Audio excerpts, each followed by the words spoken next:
ഫാൽഗുന മാസത്തിൽ വരുന്ന ഏകാദശിയാണ് ആമലക്കി ഏകാദശി. മാർച്ച് 20 ബുധനാഴ്ച പൂയ നക്ഷത്രത്തോടുകൂടി വരുന്ന ഏകാദശിയാണ്. പൂയ നക്ഷത്രത്തോടുകൂടി ഏകാദശി വന്നാൽ അത് കോടി കോടി പുണ്യപ്രദമാണ് എന്നാണ് പുരാണത്തിൽ വിവരിച്ചിരിക്കുന്നത്. മറ്റ് ഏകാദശികളെ അപേക്ഷിച്ച് ആമലക്കി ഏകാദശി ആചരണവിധിയിലുള്ളൊരു വ്യത്യാസം എന്ന് പറയുന്നത് നമ്മൾ നെല്ലിമരത്തെയും നെല്ലിക്കയൊക്കെ പൂജിക്കുന്നു. പ്രത്യേകിച്ച് നെല്ലിമര ചുവട്ടിൽ അന്ന് രാത്രിയിൽ ഉറക്കമിളക്കുന്നത് ഭയങ്കര ശ്രേഷ്ഠമായിട്ടാണ് പുരാണത്തിൽ വിവരിച്ചിരിക്കുന്നത്. 1000 പശുക്കളെ ദാനം ചെയ്ത ഫലമാണ് നമുക്ക് ലഭിക്കുക. കൂടാതെ നമ്മൾ നെല്ലിമരത്തെ പൂജിക്കുന്നു. സർവ്വ പാപത്തെയും നശിപ്പിച്ച് സർവ്വ ഐശ്വര്യങ്ങളും നൽകുന്നതാണ് നെല്ലിമരത്തിനെ പൂജിക്കുമ്പോഴുണ്ടാകുന്ന ഫലം എന്ന് പറയുന്നത്. അത്രയ്ക്ക് ശ്രേഷ്ഠമായ വൈഷ്ണവ വൃക്ഷമാണ് നെല്ലിമരം. ഭഗവാനെ സ്മരിക്കുന്നതിനോടൊപ്പം നിത്യവും നെല്ലിമരത്തെയും സ്മരിച്ചാൽ പശുദാന ഫലം ലഭിക്കുമെന്നും, നെല്ലിമരത്തെ സ്പർശിച്ചുകൊണ്ട് പ്രാർത്ഥിച്ചാൽ ഇരട്ടി ഫലവും, നെല്ലിക്ക ഭക്ഷിച്ചാൽ 3 ഇരട്ടി ഫലവും ലഭിക്കുമെന്നും പുരാണത്തിൽ പറയുന്നു. അതുകൊണ്ട് തന്നെ നമ്മൾ എത്ര കഷ്ടപ്പെട്ടാണെങ്കിലും തുളസിയെയും നെല്ലിയെയും വീട്ടിൽ നട്ടുപിടിപ്പിക്കാനും അതിനെ സദാ സേവിക്കാനും ശ്രമിക്കണം എന്നാണ് മാന്ധാതാവ് മഹാരാജാവിന് വസിഷ്ഠ മഹർഷി ഏകാദശി മഹാത്മ്യം ഉപദേശിക്കുന്നതിനോടൊപ്പം ഉപദേശിക്കുന്ന കാര്യം.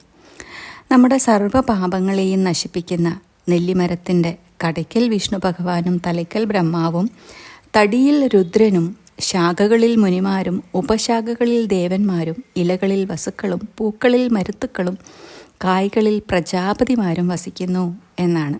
അപ്പം സർവ്വദേവമയമായിട്ടാണ് ഈ വൃക്ഷത്തെ കാണുന്നത്. അതുകൊണ്ട് തന്നെ ഏകാദശി ദിനത്തിൽ നമ്മൾ ഈ നെല്ലിമരത്തെ പൂജിക്കുന്നത് വഴി സർവ്വദേവന്മാരുടെയും അനുഗ്രഹമാണ് നമുക്ക് ലഭിക്കുക. നെല്ലിമര ചുവട്ടിലാണത്രേ പരശുരാമ മഹർഷി വസിക്കുന്നത്.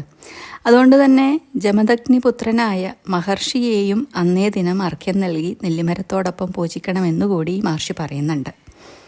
നെല്ലിമരമില്ല എങ്കിലും നെല്ലിക്ക വെച്ചിട്ടും നമുക്ക് ഈ പൂജ സങ്കല്പം ചെയ്യാവുന്നതാണ്. ഏകാദശി ദിനത്തിലും ദ്വാദശി ദിനത്തിലും പാരണയ്ക്ക് മുമ്പ് നെല്ലിമരത്തെ സ്പർശിച്ചുകൊണ്ട് പ്രദക്ഷിണം വയ്ക്കണം. ഇങ്ങനെ ചെയ്താൽ സർവ്വതീർത്ഥങ്ങൾ കൊണ്ടും സർവ്വദാനങ്ങൾ കൊണ്ടും സർവ്വയജ്ഞങ്ങൾ കൊണ്ടുമുള്ള പുണ്യം നമുക്ക് കിട്ടും എന്നാണ്. മഹാപുണ്യവും മഹാപാപങ്ങളും ഇല്ലാതാക്കുന്ന അതിവിശിഷ്ടമായ ഏകാദശിയാണ് പൂയ നക്ഷത്രത്തോടുകൂടി വരുന്ന ആമലക്കി ഏകാദശി. അന്നേ ദിനം കലശം വെച്ച് പൂജിക്കുന്ന ഒരു രീതിയാണ് പുരാണത്തിൽ വിവരിച്ചിരിക്കുന്നത്. കൂടെ തന്നെ എല്ലാ മന്ത്രങ്ങളും കൊടുത്തിരിക്കുന്നു. പ്രപഞ്ച ആരംഭ സമയത്ത് ബ്രഹ്മാവിനെ സൃഷ്ടിക്കുന്ന ആ ഒരു സമയത്ത് തന്നെയാണ് ആദ്യത്തെ മരമായ നെല്ലിയും ഉണ്ടായത്. നെല്ലിക്കയുടെ ഉള്ളിലും ഭഗവാൻ വിഷ്ണു വസിക്കുന്നു എന്നും അതുകൊണ്ട് തന്നെ അന്നേ ദിനം നെല്ലിക്ക ദാനം ചെയ്യുന്നതും നെല്ലിക്ക കഴിക്കുന്നതും ശ്രേഷ്ഠമായ ഫലം നൽകുമത്രേ. ഭഗവാൻ വിഷ്ണു തന്നെയാണ് ആമലക്കി. ഏകാദശി വ്രതം ആചരിക്കുന്നതിനെക്കുറിച്ചും നെല്ലിയെ പൂജിക്കുന്നതിനെക്കുറിച്ചും മഹർഷിമാർക്ക് ഉപദേശിക്കുന്നത്. മഹർഷിമാരുടെ ആവശ്യപ്രകാരമാണ്. അതായത് അവർ ചോദിക്കുകയാണ് ഭഗവാനോട്, നന്മയ്ക്ക് വേണ്ടി, സ്വർഗാപവർഗങ്ങൾക്ക് വേണ്ടി, ധനധാന്യ സമൃദ്ധിക്ക് വേണ്ടിയിട്ട്, മനസ്തുഷ്ടിക്ക് വേണ്ടിയിട്ട് നമുക്ക് ഏറ്റവും ലളിതകരമായി അധികം ബുദ്ധിമുട്ടില്ലാതെ എന്നാൽ അത്യുത്തമ ഫലം നൽകുന്ന വളരെ ലളിതമായി ആചരിക്കാവുന്ന ഒരു വ്രതത്തെക്കുറിച്ച് അന്വേഷിക്കുമ്പോൾ ആ മഹർഷിമാരുടെ അപേക്ഷയ്ക്കുള്ള പരിഹാരമായിട്ടാണ് ഭഗവാൻ ആമലക്കി ഏകാദശി വ്രതവിധിയെക്കുറിച്ചും ഒക്കെ വിവരിച്ചു കൊടുക്കുന്നത്. ഇത്രയും ശ്രേഷ്ഠമായ ഈ ഏകാദശി വരുന്നത് മാർച്ച് 20 ബുധനാഴ്ചയാണ്. നമുക്കറിയാം ദശമി, ഏകാദശി, ദ്വാദശി ഈ 3 ദിവസങ്ങളിലായിട്ടാണ് ഏകാദശി വ്രതാനുഷ്ഠാനം. ദശമി ദിനത്തിലും ദ്വാദശി ദിനത്തിലും ഒരിക്കൽ ഊണാണ്. ഏകാദശി ദിനത്തിൽ ഉപവാസമാണ് പ്രധാന വ്രതവിധിയായിട്ട് പറയുന്നത്.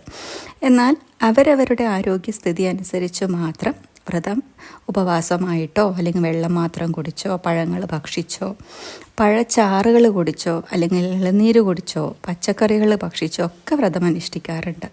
ഏകാദശി വ്രതം എന്ന് പറയുന്നത് വലിയൊരു യജ്ഞമാണ്. അതുകൊണ്ട് തന്നെ ഏകാദശി വ്രതത്തിൽ ആഹാര വിഷയങ്ങളിൽ നമ്മൾ പാലിക്കേണ്ടതായ വിധികൾ ശ്രദ്ധിക്കുന്നത് വളരെ വളരെ പ്രയോജനപ്പെടുന്നതാണ്. എങ്ങനെയാണോ ഒരു യാഗം നടക്കുമ്പോൾ ആ അഗ്നിയിലേക്ക് ഹവിസ് സമർപ്പിക്കുന്നത്, അതേ ഭാവത്തോടു കൂടി വേണം നമ്മൾ നമ്മുടെ വയറിനകത്തിരിക്കുന്ന ജഠരാഗ്നിയിലേക്ക് ഹവിസായിട്ട് അന്നമോ നമ്മൾ എന്താണോ കഴിക്കുന്നത് ആ ഭക്ഷണം സമർപ്പിക്കുവാനായിട്ട്. അപ്പോഴാണ് ആ ഒരു രീതിയിൽ നമ്മൾ കഴിക്കുന്ന ഭക്ഷണത്തെ കണ്ടു തുടങ്ങിയാൽ ചിട്ടയായിട്ട് ആഹാരം കഴിക്കേണ്ടതിൻ്റെ ആവശ്യകതയെക്കുറിച്ചും ആഹാരം ഒഴിവാക്കേണ്ടതിൻ്റെ ആവശ്യകതയെക്കുറിച്ചൊക്കെ നമുക്ക് മനസ്സിലാക്കാൻ സാധിക്കും. ഏകാദശി വ്രതത്തിൽ വളരെ പരമപ്രാധാന്യമായി കണക്കാക്കുന്നതാണ് ഹരിവാസര സമയം, തുളസി കൊണ്ടുള്ള അർച്ചന. മാർച്ച് 20 തീയതി രാത്രിയിൽ 7:53 മുതലാണ് ഹരിവാസരം തുടങ്ങുന്നത്. 21 തീയതി രാവിലെ 8:58 വരെയാണ് ഹരിവാസര സമയം. അതുകൊണ്ട് തന്നെ ഭരണ സമയം വരുന്നത് ഹരിവാസരം കഴിഞ്ഞിട്ട് 8:59 മാർച്ച് 21 തീയതി വ്യാഴാഴ്ച ദ്വാദശി ദിനം നരസിംഹ ദ്വാദശിയാണ്. അന്നേ ദിവസം ലക്ഷ്മി നരസിംഹസ്വാമിയെ പൂജിച്ചാൽ സർവ്വ സൗഭാഗ്യങ്ങളും ഐശ്വര്യവും ജീവിതത്തിലുണ്ടാകും എന്നാണ് ഞാൻ എന്നും പറയാറുള്ളതാണ്. ഏകാദശി പോലെ തന്നെ പരമപ്രാധാന്യമുള്ള ദിവസമാണ് ദ്വാദശി. ദ്വാദശി ദിനത്തിൽ സമർപ്പിക്കുന്ന വ്രതത്തിനും മന്ത്രജപത്തിനും പൂജകൾക്കുമെല്ലാം ഇരട്ടിയാണ് ഫലം. പ്രത്യേകിച്ച് നരസിംഹ സ്വാമിയെ കൂടിയാണ് നമ്മൾ പൂജിക്കുന്നത്.